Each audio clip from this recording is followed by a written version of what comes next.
तो बच्चों इसमें हम एक बेहद इम्पॉर्टेंट डिस्कशन करने वाले हैं इस वीडियो में। इलेक्ट्रिक फील्ड और पोटेंशियल से रिलेटेड कुछ बहुत ही इम्पॉर्टेंट एग्जांपल्स पे हम चर्चा करेंगे, ठीक है ना।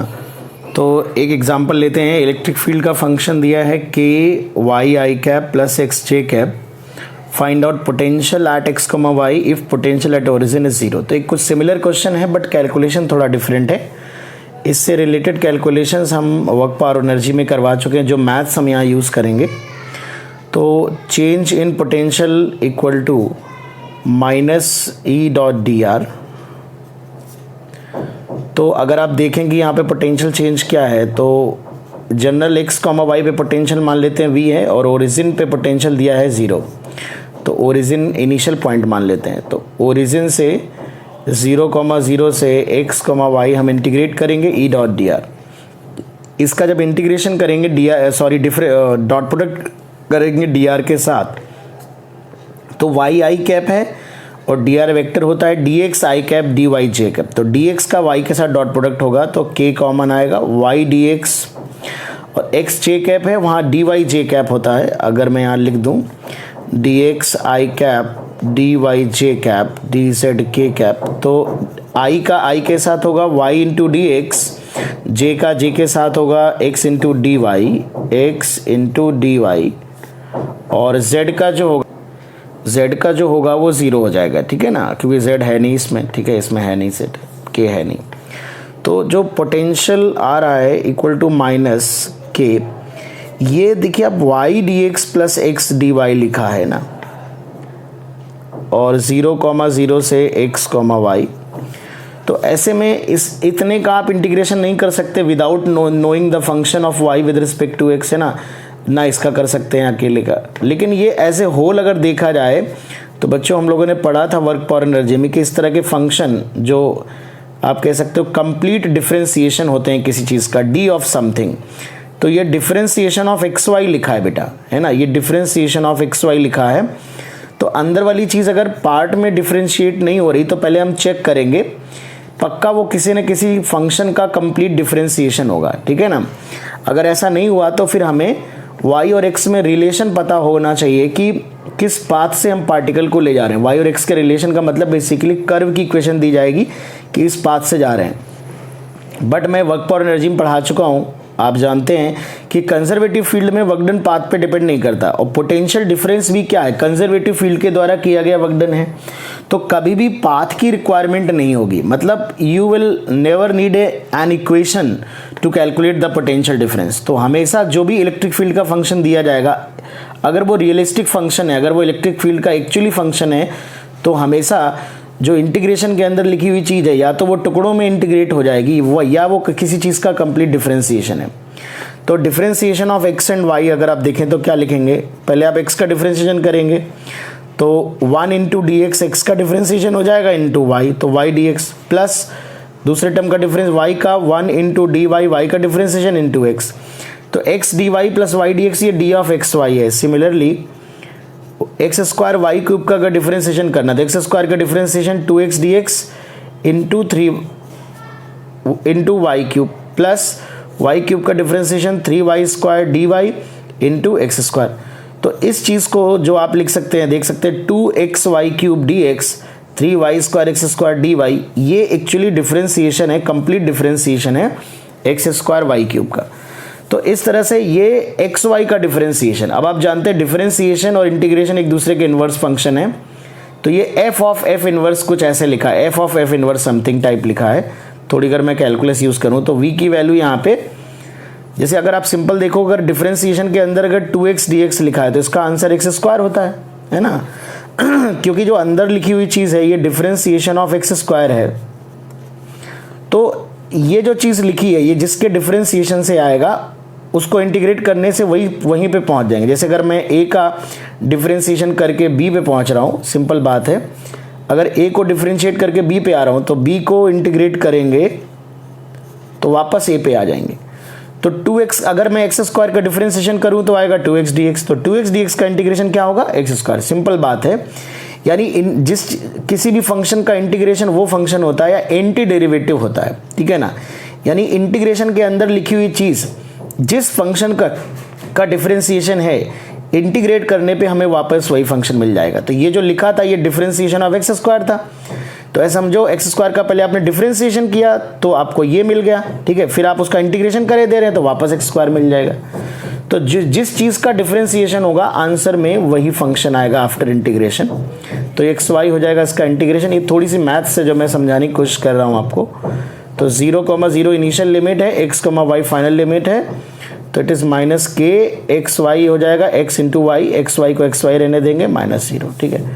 तो ये आपका फंक्शन हो जाएगा पोटेंशियल का। और ये थोड़ा सा डिफरेंट मैथमेटिकल कैलकुलेशन यहाँ यूज़ हो रहा है, ठीक है। तो चलिए एक सिंपल क्वेश्चन और हम लोग डिस्कस करते हैं। अगर हमको पोटेंशियल का ये फंक्शन दिया जाए और कहा जाए find out equilibrium points on x axis, किसी चार्ज के लिए इक्विलिब्रियम पॉइंट्स निकालने हैं एक्स एक्सिस पे, तो आप जानते हो ये सपोज एक्स एक्सिस है और इक्विलिब्रियम पॉइंट वो होता है जहाँ फोर्स 0 हो। फोर्स अगर किसी चार्ज पार्टिकल पे क्या लगेगा इलेक्ट्रिक फील्ड में, QE। Q अगर नॉन ज़ीरो है तो इक्विलिब्रियम पॉइंट वो होंगे जहाँ इलेक्ट्रिक फील्ड 0 होगी। तो बेसिकली ये हमको बताना चाह रहे हैं कि वो पॉइंट्स पता करिए एक्स एक्सिस पे जहाँ बच्चों इलेक्ट्रिक फील्ड 0 हो। अब वन डायमेंशनल फंक्शन दिया है पोटेंशियल का, it is not a function of x y z, है ना। तो potential minus times rate of change of potential simple equal to minus dv/dx लिख सकते हैं, ये इलेक्ट्रिक फील्ड होगा। तो इसको डिफ्रेंशिएट कर लेते हैं। तो x³/3 का डिफ्रेंशिएशन हो जाएगा x² माइनस 6x प्लस 8, ये डिफ्रेंशिएशन होगा। तो इसको हम लोग फॉर इक्विलिब्रियम पॉइंट्स इसको बच्चों हम लोग 0 करेंगे, e इक्वल टू 0 करेंगे। This implies x² minus 6x plus 8 equal to 0।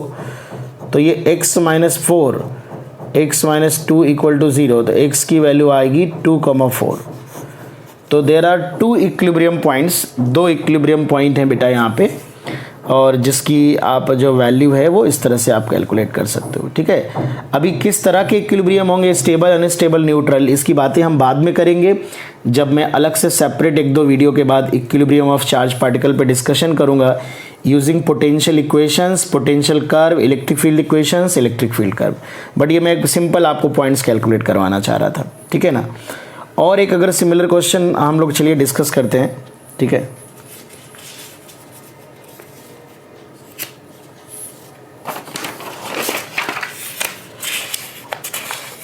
एक सिमिलर क्वेश्चन बच्चों हम डिस्कस कर लेते हैं।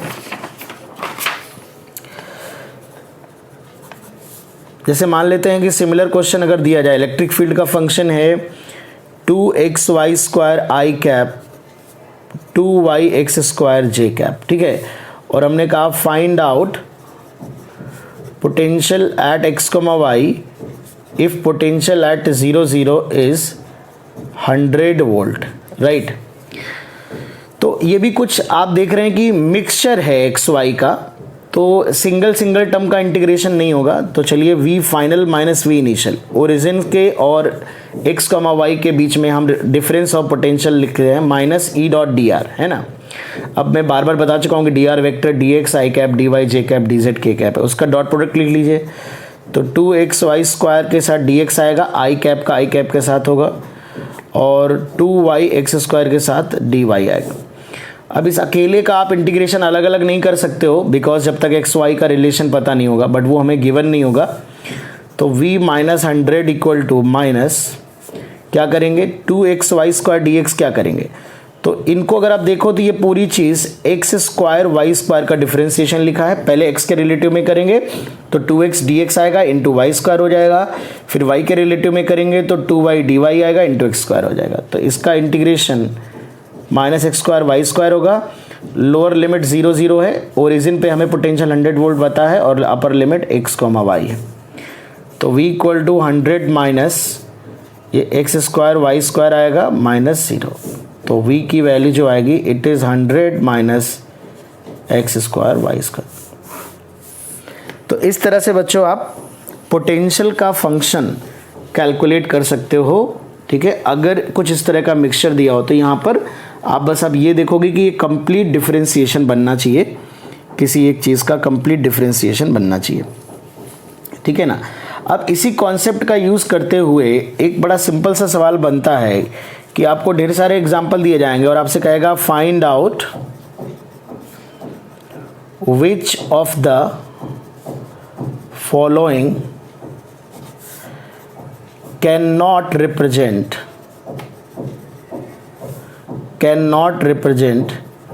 Electrostatic field. इनमें से कौन सी वेक्टर इलेक्ट्रोस्टैटिक फील्ड को रिप्रेजेंट नहीं कर सकता? आपको कुछ एग्जांपल्स दे रहा हूं मैं। जैसे पहला एग्जांपल है 3i cap plus 4j cap plus 5k cap. दूसरा एग्जांपल है 2xi cap 4yj cap 3zk cap. ठीक है। तीसरा एग्जांपल है कुछ भी ले लेते हैं, इलेक्ट्रिक फील्ड मान लेते हैं yi कैप xj कैप। चौथा एग्जांपल है electric field equal to simple yi cap. पांचवा एग्जांपल है electric field equal to simple xj cap. छठा एग्जांपल है electric field equal to x square y i cap plus xy j cap. अब इन examples में आपसे पूछा जाएगा कौन कौन सी वेक्टर इलेक्ट्रिक, बहुत ही इंपॉर्टेंट क्वेश्चन है बेटा ये जेई के पॉइंट ऑफ व्यू से, कौन सा इलेक्ट्रिक फील्ड का फंक्शन नहीं हो सकता है बच्चों। तो बहुत सिंपल बात समझो यार कि किस बेसिस पे आप कैलकुलेशन करोगे। सबसे पहले आप जानो कि जो इलेक्ट्रोस्टैटिक फील्ड है, ये इलेक्ट्रोस्टैटिक फील्ड जो होती है बेटा, ये एक कंजर्वेटिव फील्ड होती है ना, कंजर्वेटिव फील्ड होती है। अच्छा, और यूनिट चार्ज को मूव कराने में जो किया गया वर्क डन होता है v final minus v initial, it is minus times integration e dot d are होता है ना। ये यूनिट चार्ज को मूव कराने में किया गया वर्क डन होता है जो पोटेंशियल डिफरेंस के बराबर होता है। इसीलिए ये माइनस टाइम्स कंजर्वेटिव फील्ड का वर्क डन होता है यूनिट चार्ज को मूव कराने में। तो एक पॉइंट से दूसरे पॉइंट तक अगर हम पार्टिकल को लाए तो जो यूनिट चार्ज को मूव कराने में इलेक्ट्रिक फील्ड वर्क डन करती है पोटेंशियल डिफरेंस के बराबर होता है। इसका ये मतलब हुआ कि चूंकि अगर ये कंजर्वेटिव फील्ड है तो कंजर्वेटिव फील्ड में वर्क डन पाथ पे डिपेंड नहीं करता है बेटा। अगर पाथ पे डिपेंड नहीं करता है तो इलेक्ट्रिक फील्ड में भी जो पोटेंशियल का फंक्शन होगा वो पाथ पे डिपेंड नहीं करेगा। दो पॉइंट के बीच का पोटेंशियल डिफरेंस पाथ इंडिपेंडेंट होना चाहिए। इसका मतलब अगर मैं ए और बी दो पॉइंट के बीच का पोटेंशियल डिफरेंस निकालूं तो मुझे पाथ की रिक्वायरमेंट नहीं पड़नी चाहिए।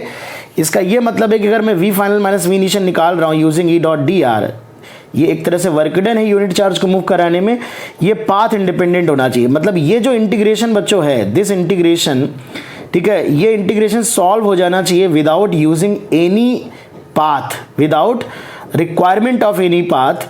किसी भी पाथ की जरूरत नहीं पड़ना चाहिए। पाथ का मतलब है equation of x y z, है ना। तो without knowing any relation of x y z अगर इंटीग्रेशन सॉल्व हो रहा है तो वो कंजर्वेटिव होगा फील्ड, पोटेंशियल डिफरेंस पाथ पे डिपेंड नहीं करेगा और वो इलेक्ट्रोस्टैटिक फील्ड होगी, कंजर्वेटिव फील्ड होगी। बट अगर बिना पाथ के सॉल्व नहीं हो रहा है, बिना using without using an external equation of x and y और जेड, अगर ये रिलेशन सॉल्व नहीं हो रहा है तो पक्का इसका मतलब है कि वो पाथ की रिक्वायरमेंट है, वहाँ वो पाथ पे डिपेंड कर रहा है work done, potential difference path पे डिपेंड कर रहा है। और अगर पाथ पे डिपेंड कर रहा है it can not be conservative. अगर कंजर्वेटिव नहीं हो सकता तो 100% इलेक्ट्रोस्टैटिक फील्ड नहीं हो सकती, राइट। तो सबसे पहले जो एग्जांपल लेते हैं बेटा, ये तो आप देख रहे हो यूनिफॉर्म इलेक्ट्रिक फील्ड है, मैग्नीट्यूड और डायरेक्शन दोनों कांस्टेंट है, तो ये तो 100% पॉसिबल है, इसमें तो कोई दिक्कत ही नहीं है। फोर्स लगेगा वो भी कांस्टेंट लगेगा, Q इंटू ई, जो फोर्स लगेगा कांस्टेंट लगेगा, और कांस्टेंट फोर्स का वर्क डन तो होता ही है F डॉट डी, उसमें पाथ की कोई ज़रूरत नहीं होती है। तो अगर आप फिर भी चाहो तो फर्स्ट केस देख सकते हो, जो पोटेंशियल डिफरेंस आएगा बस आपको ये देखना minus E dot d are क्या है, तो 3dx 4dy, अगर मैं ई डॉट डी आर करूँ 5dz, और इनिशियल से फाइनल। अब आप देख रहे हो ये आसानी से इंटीग्रेट हो जाएगा, क्या हो जाएगा 3x plus 4y plus 5z, और बस आप इनिशियल और फाइनल लिमिट पुट करनी है। सिर्फ इनिशियल और फाइनल पोजीशन पे डिपेंड करेगा, पाथ पे डिपेंड नहीं करेगा।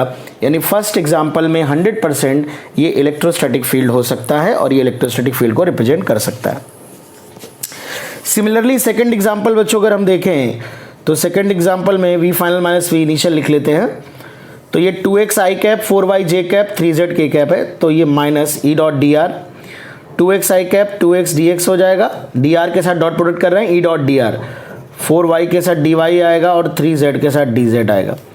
तो आप देख सकते हैं ये भी विदाउट यूजिंग एनी इक्वेशन, ये डायरेक्ट इंटीग्रेशन हो जाएगा तीनों का अलग अलग, तो ये आएगा x square plus 2y square plus 3z square by 2, और ये भी सिर्फ इनिशियल और फाइनल कोऑर्डिनेट्स पे डिपेंड करेगा, इनिशियल और फाइनल पोजीशन पे डिपेंड करेगा, और ये भी हमारा पाथ पे डिपेंड नहीं करेगा। इसे सॉल्व करने के लिए, इंटीग्रेशन सॉल्व करने के लिए हमें x और y में, y और z में, या x और z में किसी भी इक्वेशन की ज़रूरत नहीं है। यानी ये वर्क डन, ये पोटेंशियल डिफरेंस भी पाथ इंडिपेंडेंट है। अगर पाथ इंडिपेंडेंट है तो 100% कंजर्वेटिव है, और कंजर्वेटिव है तो it can be electrostatic field. ठीक है, तो पहला दूसरा ट्रू है। तीसरा भी सिमिलरली आप देख सकते हो, अभी अभी हमने डिस्कस किया है जस्ट एक वीडियो पहले, या इसी वीडियो पे शायद डिस्कस किया है कि इसको अगर हम ई डॉट डी आर करेंगे तो y d x plus x d y बनेगा, तो डी ऑफ एक्स वाई होगा, मतलब ये भी बिना पाथ के इंटीग्रेट हो जाएगा, बिकॉज ये कंप्लीट डिफरेंशिएशन होगा, डी ऑफ एक्स वाई बन जाएगा। ठीक है, तो मैं इसको कर नहीं रहा हूँ, तो ये भी ओके है और ये भी ओके है। ठीक है, तो ये तीनों पॉसिबल है, तीनों इलेक्ट्रोस्टैटिक फील्ड को रिप्रेजेंट कर सकते हैं। अब बात करते हैं चौथे की, वाई आई कैप। तो v final minus v initial में अगर देखें वाई आई कैप, तो आई कैप वाले के साथ केवल डॉट प्रोडक्ट होगा वाई डी एक्स। अब आप खुद देख लीजिए कि इनिशियल से फाइनल के बीच में अगर आप इंटीग्रेशन कर रहे हैं, तो चूंकि ये y है और कोई दूसरा टर्म भी नहीं है, तो जब तक y को x के फंक्शन में नहीं लिखोगे कि y साइन x है, या y x स्क्वायर है, या y x क्यूब है, या y log x है, जब तक आप y का x के रिलेटिव में फंक्शन नहीं लिखोगे तब तक आप ये आंसर नहीं निकाल पाओगे। मतलब दिस पोटेंशियल डिफरेंस ये डिपेंड कर रहा है y और x के रिलेशन पे। ये कैलकुलेशन, ये इंटीग्रेशन सॉल्व करने से पहले ये इक्वेशन की डिमांड कर रहा है, ये इक्वेशन मांग रहा है कि हमें इक्वेशन बताइए y और x की, तभी हम सॉल्व हो सकते हैं। मतलब ये जो पोटेंशियल डिफरेंस है ये पाथ डिपेंडेंट है, ये y और x के रिलेशन के बिना सॉल्व नहीं होगा। और y की अलग अलग इक्वेशन बताओगे, यानी पाथ अलग अलग दोगे, वाई एक्स स्क्वायर रखोगे आंसर अलग आएगा, वाई एक्स क्यूब रखोगे आंसर अलग आएगा। तो पाथ पे डिपेंड कर रहा है बच्चों, तो पाथ पे अगर डिपेंड कर रहा है तो ये नॉन कंजर्वेटिव है, नॉन कंजर्वेटिव। तो ये भैया नॉन कंजर्वेटिव अगर है तो ये इलेक्ट्रोस्टैटिक फील्ड नहीं हो सकता, यानी this can not be your electrostatic field. Similarly यहाँ पर अगर आप देखेंगे लास्ट वाले एग्जाम्पल में, ये चौथा एग्जाम्पल है, पांचवा देख लेते हैं। पांचवें में भी v final minus v initial जो होगा ये x square y d x होगा, x square y d x और एक्स वाई डी वाई। तो ये भी किसी चीज़ का कंप्लीट डिफरेंशिएशन नहीं लिखा हुआ है, ना ही से आप टुकड़ों में अलग अलग इंटीग्रेट कर सकते हो, तो ये भी आपका बिना पाथ के सॉल्व नहीं होगा। तो this is also a non conservative electric field. So electrostatic field is always conservative बच्चों।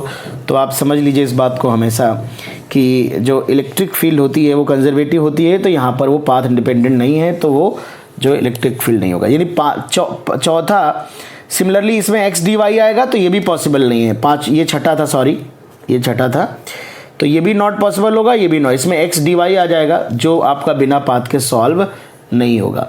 तो ये बहुत ही यूनिक टाइप प्रॉब्लम होती है, बच्चों को समझ नहीं आती कि इसे कैसे सॉल्व किया जाए। इसके लिए एक दो तरीके और होते हैं बेटा, लेकिन वो तरीके थोड़ा सा अलग हैं, उनमें थोड़ी मैथमेटिक्स ज़्यादा यूज़ होती है।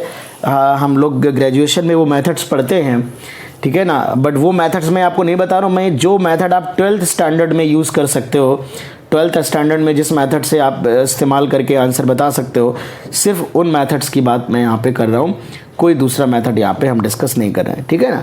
तो जब भी आपको ऐसे बहुत सारे फंक्शंस दिए जाएँ और कहा जाए कि पूछा जाए कि कौन सा इलेक्ट्रोस्टैटिक फील्ड हो सकता है, देखिए आगे चल के हम जब मैग्नेटिज्म पढ़ेंगे तो मैं अभी बस आपको हिंट दे रहा हूँ, ज़्यादा उसके बारे में बात नहीं करेंगे।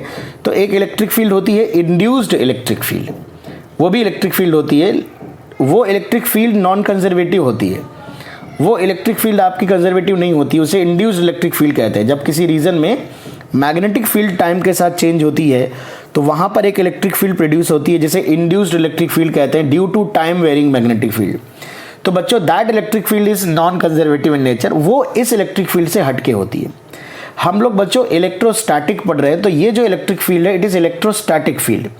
इसका मतलब ये जो फील्ड प्रोड्यूस की गई है ये किसी स्टैटिक चार्ज की वजह से, रुके हुए चार्ज की वजह से फील्ड प्रोड्यूस की गई है, ठीक है ना। वो जो फील्ड होगी वो टाइम वेरिंग मैग्नेटिक फील्ड की वजह से होगी। तो इसलिए इलेक्ट्रोस्टैटिक फील्ड हमारी हमेशा कंजर्वेटिव होती है। लेकिन अगर आपसे कोई पूछे कि क्या इलेक्ट्रिक फील्ड हमेशा कंजर्वेटिव होती है, तो इलेक्ट्रिक फील्ड का मतलब ये नहीं कि आप सिर्फ इलेक्ट्रोस्टैटिक की बात कर रहे हैं, क्योंकि इलेक्ट्रिक फील्ड इलेक्ट्रोस्टैटिक फील्ड भी होती है, ड्यू टू स्टैटिक चार्ज हो सकती है, या फिर due to time varying magnetic field induced electric field हो सकती है। तो अगर कोई सिंपल पूछे कि इलेक्ट्रिक फील्ड कैसी होती है, तो आप कहेंगे इलेक्ट्रिक फील्ड कंजर्वेटिव और नॉन कंजर्वेटिव दोनों हो सकती है, but electrostatic field that is electric field produce due to static charge is always conservative and induced electric field is non conservative in nature. तो ये मैं इंड्यूस्ड इलेक्ट्रिक फील्ड की बात नहीं कर रहा हूं, इसलिए मैंने साफ साफ लिखा है कि we have to check that this is electrostatic field और नॉट, है ना। इलेक्ट्रिक फील्ड अगर हम लिखेंगे तब तो सारी पॉसिबल हो सकती हैं, उस पर चर्चा नहीं करेंगे। ये हमने इलेक्ट्रोस्टैटिक फील्ड के लिए लिखा था, इसलिए हमने चेक किया किसमें जो पोटेंशियल डिफरेंस है पाथ इंडिपेंडेंट है और किसमें पाथ पे डिपेंड कर रहा है। अगर पाथ इंडिपेंडेंट है तो वो इलेक्ट्रोस्टैटिक फील्ड होगा बिकॉज कंजर्वेटिव है, और अगर पाथ डिपेंडेंट है, बिना पाथ के सॉल्व नहीं हो रहा है, तो नॉन कंजर्वेटिव है, it can not be electrostatic field. Okay बच्चों।